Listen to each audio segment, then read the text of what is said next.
Well, hello, ladies and gentlemen. You know that song. You know what it means. It means the weekend, and as always, it is time for the James Freel Show. I am your host, James Freel, and as always, I am very happy to have you with me. Bootleg version. Not a real reason. Just not going through the motions of explaining it again. But at some point, I'm officially not even going to mention it, because I honestly don't think that doing the bootleg track detracts from the show that much. I'm determined to have a good show this week because last week's was really lousy. I cheated you on some time.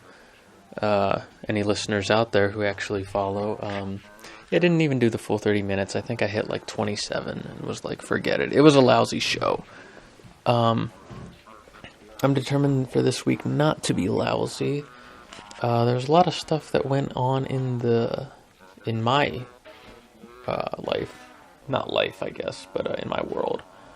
But we're all sharing the same world. A lot of stuff went on for me. No, just kidding.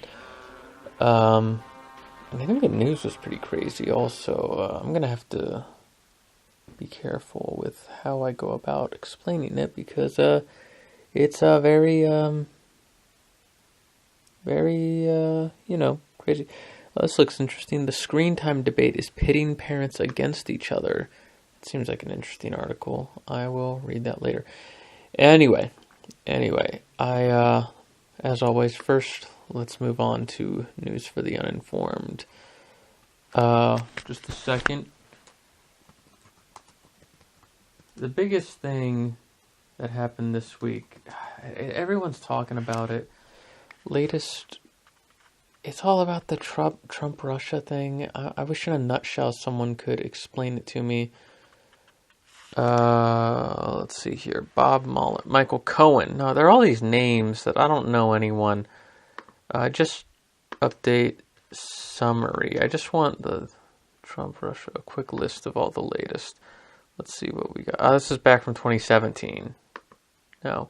Basically, something big happened. I think it was with Mike. That's what it was. Michael Cohen pled guilty to lying to the FBI, not the FBI Congress. I want to know if I'm kind of living in the middle of like a Watergate. I don't know how serious it is because every time I try to look it up, it gets way too confusing for me, and I'm not sure. I'm not sure how it's gonna go. In sports last night, the Dallas Cowboys defeated the New Orleans Saints 13-10, and it was the highest rated Thursday night football game of all time. And that is awesome. I've made no secret on this show that I am a bandwagon Cowboys fan. I like seeing them win. Mostly, I think I've given my excuse. You can look it up. Google James Freel talks about the Dallas Cowboys. You're not going to find anything. No one's edited it up. Anyway, and in pop culture, hold on. Culture, I got to find this story. Wasting times. Hugh Jackman will tour the world. 5 things in pop culture today. Let's see, you're going to get a bonus here. Taking the Showman down. The Greatest Showman. Okay, is taking a show on the road. Now the rest of this is, Anyway, that's that. Oh, well, last week they did announce, or release a trailer for the new Lion King movie, which it's still animated, but I guess it's not live action. They're just doing all these reboots, and it kind of, I don't mean to be the guy who's like, when I was a kid, but it seems like Disney is just like using the reboots as a patch to keep itself going until it can get some good stuff going again. All right, into the rambling section. And another one of those weeks where I kind of wish I would have written stuff down because I feel like a lot of stuff happened and I didn't keep track of it very well, but I'm going to take it day by day. So Saturday was the last time I put one of these up. I normally like to do them Friday. Today is Friday. I can't promise I'm going to get back on a track of doing it on a specific day and a specific time, but I can promise they still will be weekly.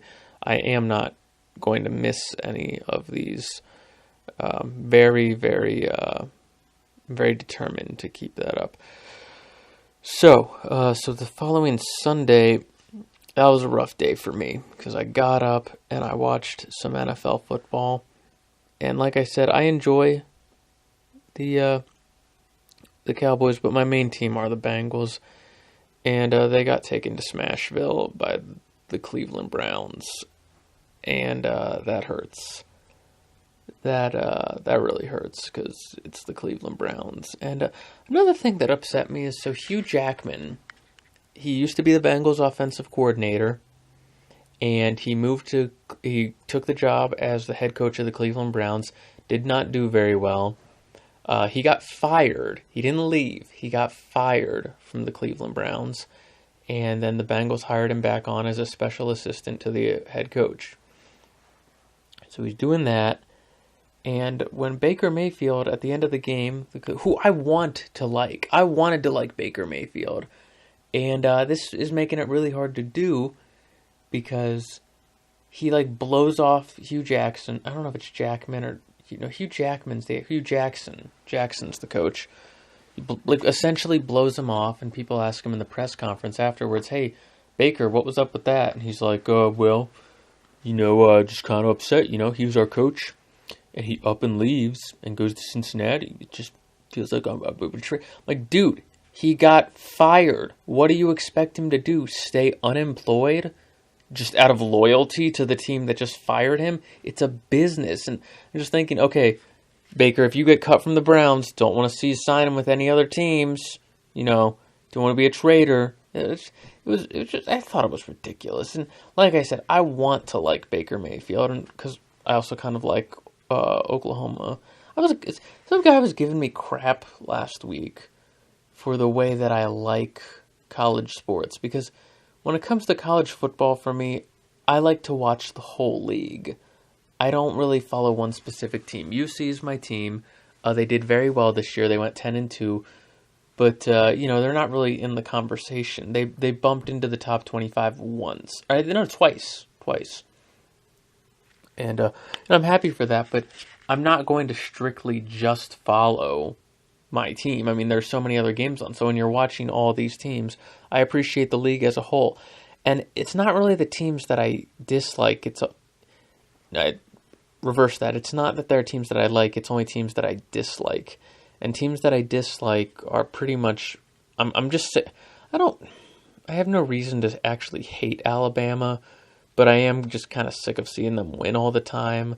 And I never wanted to be the kind of guy who just hates on a team because they're good. But I guess that's kind of what I'm turning into. I really want to see them go down. Tomorrow they play Georgia. And, I don't hate Georgia either. I don't hate Notre Dame. It seems like everyone either loves or hates Notre Dame. And, I can take them or leave them. They are what they are. I think they have a really cool history. I liked that Newt Rockne All-American movie. I thought that was good. But anyway, I watched that game, and then following that, I got to watch the Broncos versus the Pittsburgh Steelers. And that almost made up for the pain of the Bengals losing to the Browns, because I thought the Steelers were going to win the whole time. They always seem to find a way to win. Whenever it's a close game, they'll find a way to win unless they're playing the Patriots. And I'm thinking, it's the Broncos. Yeah, they have a little bit of a lead right now, but Steelers, they're going to come back. And sure enough, it looked just like it. And it was almost as if it was last year when they were playing the Patriots and Ben Roethlisberger threw a pick in the end zone. I was extremely happy. I was thrilled with it. And mostly because when you look at the replay, it's like, who is he throwing to? It's as if the guy who intercepted it was his intended target.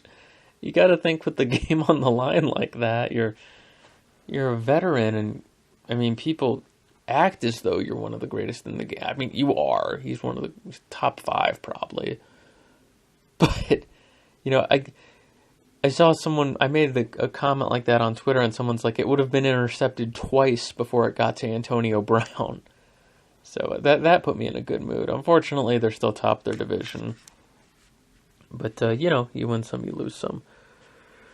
So then Monday came along, and I was told that there would be like, I work in a hospital. I'm not going to say which one as normal.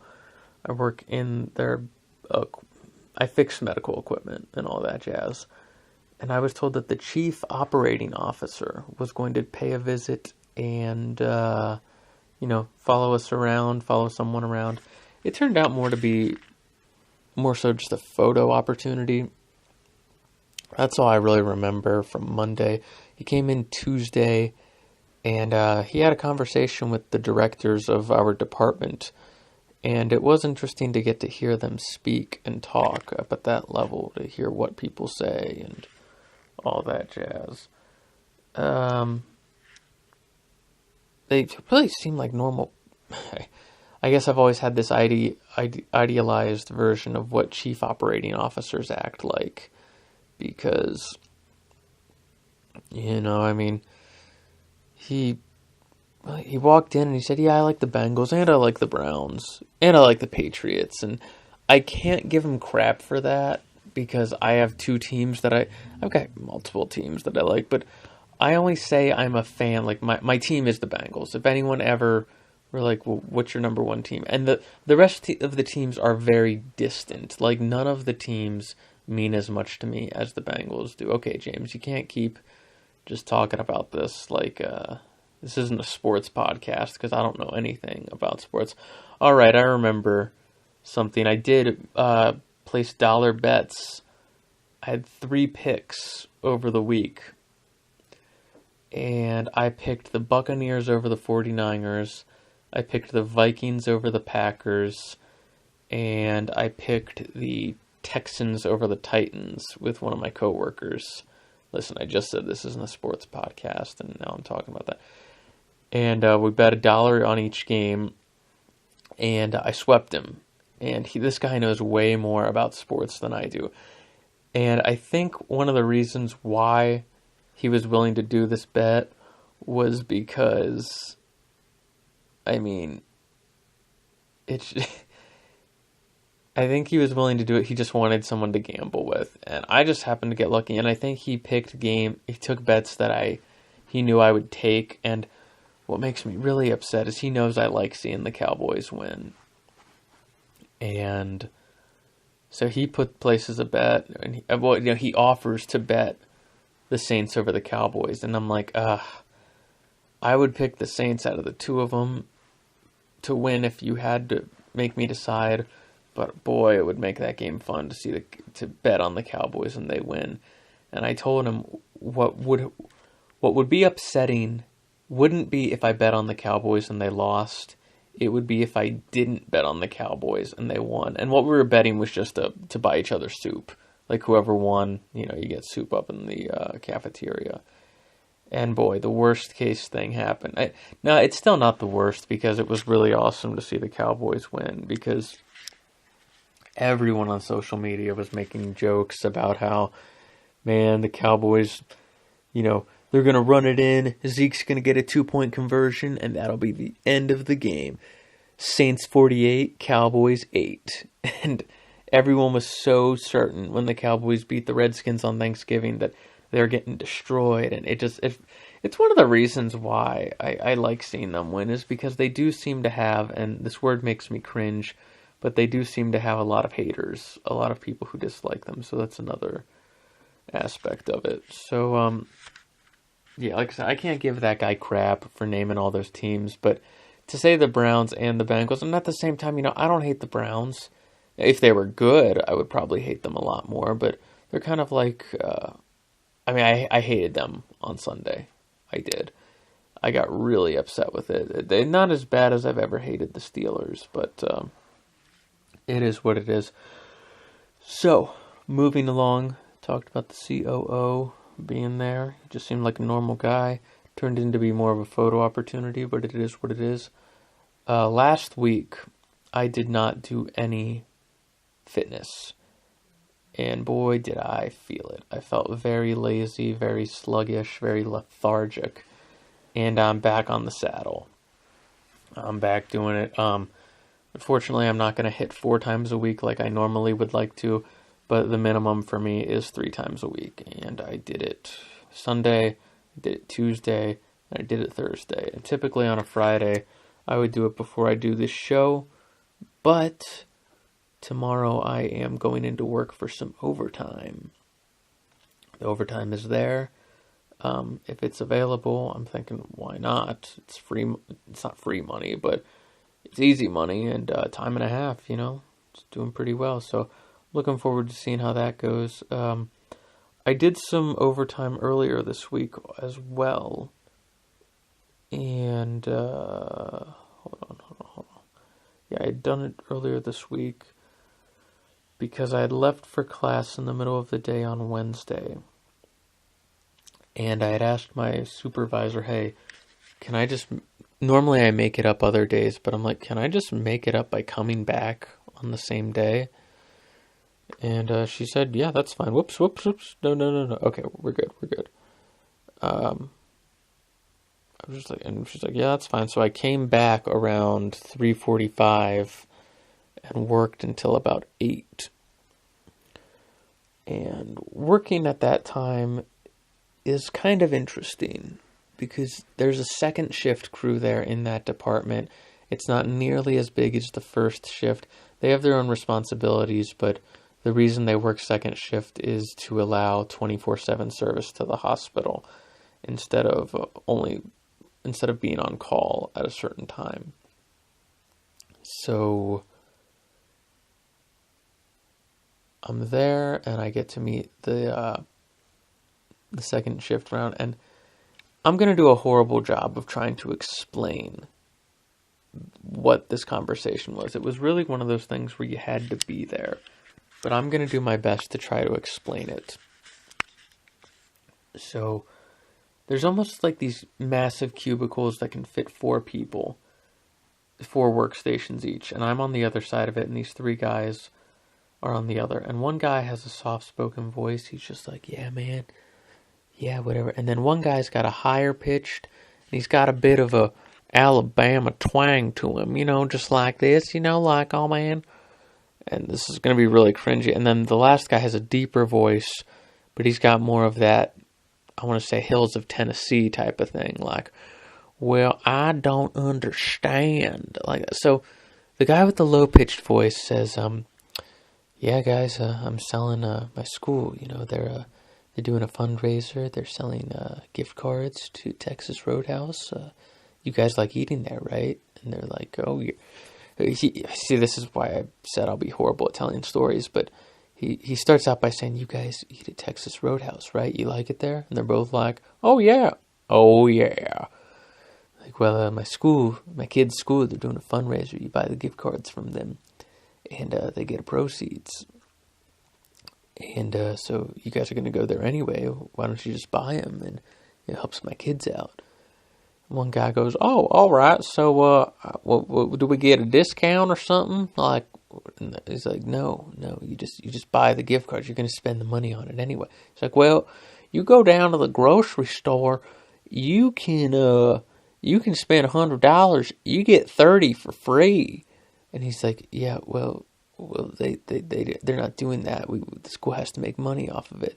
And then the guy who sounds more Tennessee is like, man, I bet the school is taking the money they get from this and they're adding it and they're going down to the grocery store and making a profit that way. And the guy's like, man, that wouldn't work because then they would just have a bunch of Texas Roadhouse gift cards and you can't do it. Like, you can't buy school supplies with that. And it just kept going back and forth. And the guy's like, are you guys going to buy these gift cards for me or not? And he's like, man, they just picked the wrong time of year because I can go down and get 130 for only 100. I've never tried Texas Roadhouse. I want to know, is this a nationwide chain? Texas It sounds good. It sounds like something I would like. Restaurant. Let's see. They got a Wikipedia page.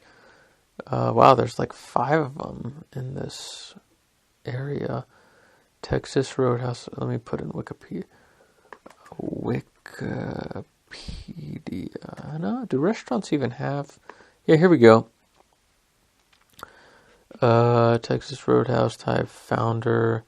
Headquarters, Louisville, Kentucky. Okay, so not very far away.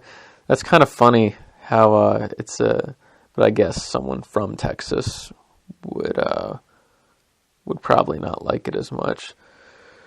Steak ribs, they seem to be doing pretty well. I guess the economy's doing well, so I guess they're more likely to. Well, they were founded in Clarksville, Indiana. I wonder, Kent Taylor. I wonder if he's from Texas or if. I mean, you don't have to be from it to know good food from bad food.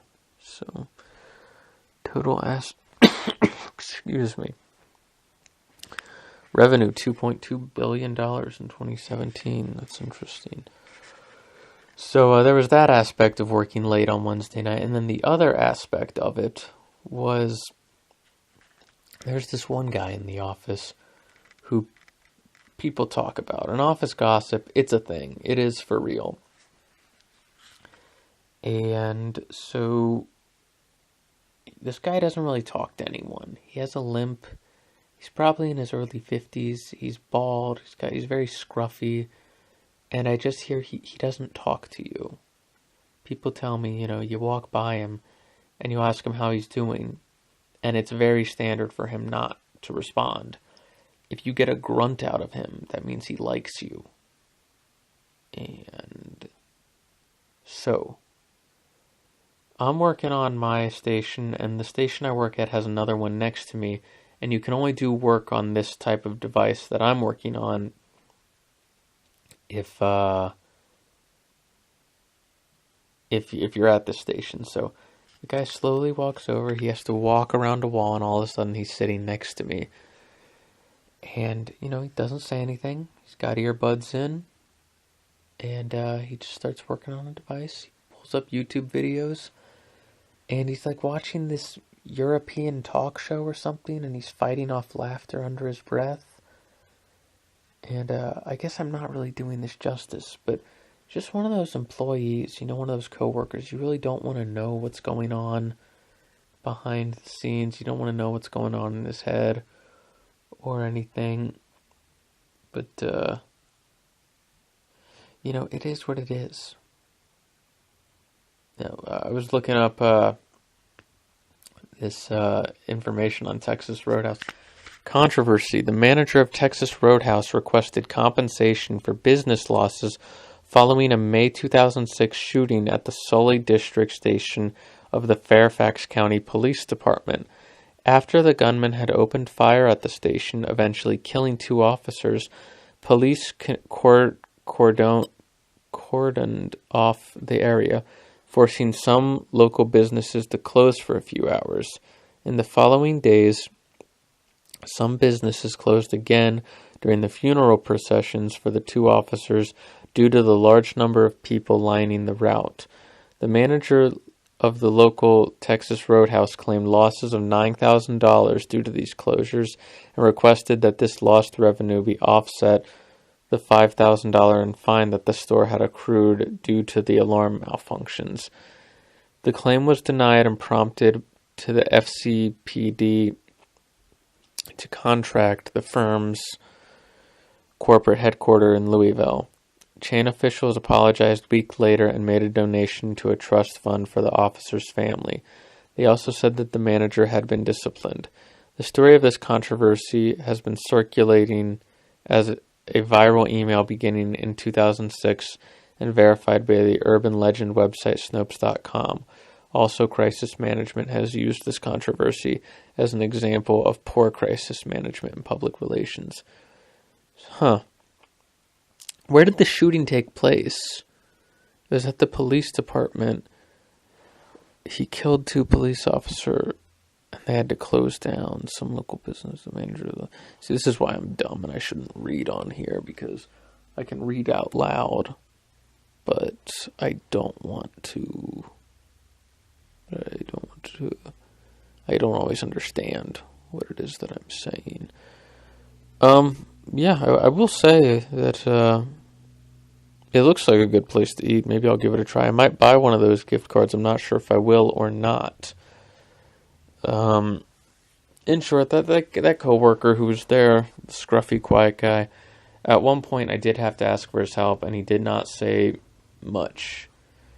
And I just got to think, how does this guy stay here? Because he was working on stuff that, people above our pay grade said, hey, don't work on that. And I just can't imagine him in a meeting because he doesn't really talk. He doesn't communicate. I mean, how do you maintain a job like that? Who knows? The history of restaurants in Asia.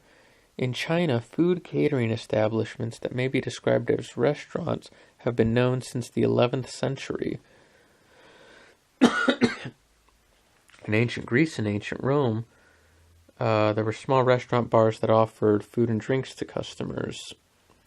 The Roman Empire, they had counters. That's interesting. I hear that France is like the powerhouse when it comes to culinary teaching in Europe. Not sure if that's true, but I guess this has sort of been a sports and food podcast, which is two things that I'm comfortable talking about. French cuisine. All right, I gotta hang in there. My throat's getting a little hoarse, but it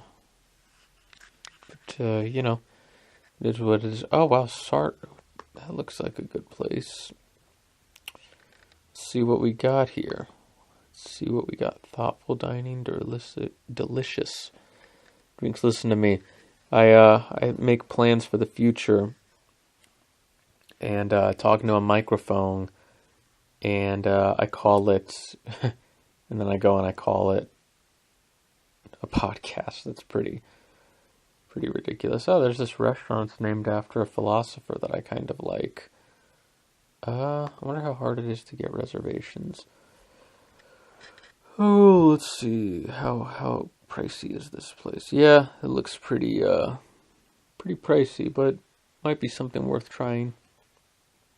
Not a big fan of all this stuff, but we'll see. All right, we got 3 minutes left. 3 minutes left you gotta do. So what else do we got going on in the world? I think the last few minutes have just been me being but at a certain point you gotta kind of start expecting that. This show, it's not a good show. I think I did wind up telling one person, the coworker who I won all the bets with, he now knows that this show exists, but I don't tell him about it. Wow, this place is so fancy. They don't have Jack. They don't have Jack. They don't have Jack Daniels. They don't have Jim Beam. They don't have any low commoner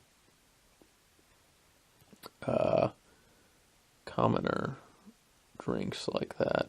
I don't know if I'd fit in here, but they definitely have my attention because it's a restaurant named after one of my favorite philosophers. Maybe I'll give this a try. This might be an interesting place. The inside, it definitely does look like it's on the finer dining side, and I always feel extremely uncomfortable in one of those venues. This is where all the hipsters hang out. Definitely not somewhere where I'd feel comfortable. But I bet they have some good dining. Yeah, it looks really fancy, and the only reason I'm not giving away the name of the person is because, I'll let you know they're a French philosopher because I looked up French cuisine. But we'll see. Maybe I'll come back. I'll let you know if I ever try this or if I decide to. This is going to be a thing. I'm going to ask my special lady friend about her opinion of this. And we will go from there. All right, folks, that's going to do it for the James Freel Show this week. Go Georgia, go Bulldogs. I want to see them win. Working tomorrow, then got community choir. Then I'm coming home. I'm getting tacos, getting a few brews, and I am watching that game. I hope it's a good one, even if Bama wins. Hopefully it's close. Thank you for listening. I'll see you next week. Bye.